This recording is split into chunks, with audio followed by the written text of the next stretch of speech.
Hindi agad-agad dapat pinangangambahan ng mababang halaga ng piso basta kontrolado ang antas ng inflation. Ayon sa isang ekonomista, may silver lining naman ito basta maayos ang fiscal policy mula sa Executive Department. Narito ang Agenda Weekend Report ni Che Sulit.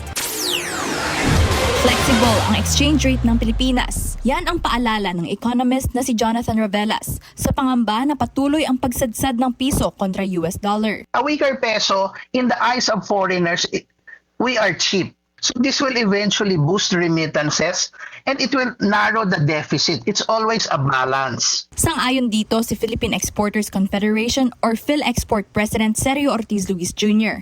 Aniya, bukod sa OFWs, mapapalakas din ang kompetisyon sa maraming industriya kabilang ang local manufacturing.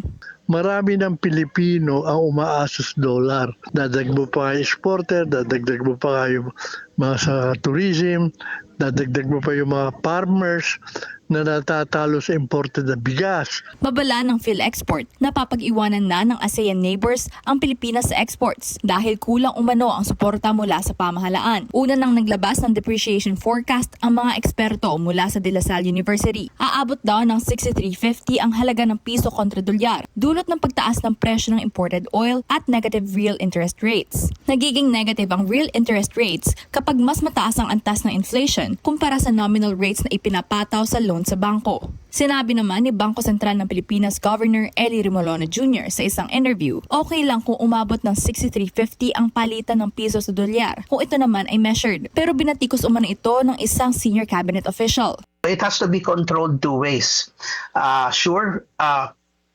We have controlling inflation and the other one is eventually controlling sustaining growth. And the BSP can only do so much in adjusting rates. No, it's really about addressing fiscal policies that will address issues of the impact of the oil dilemma.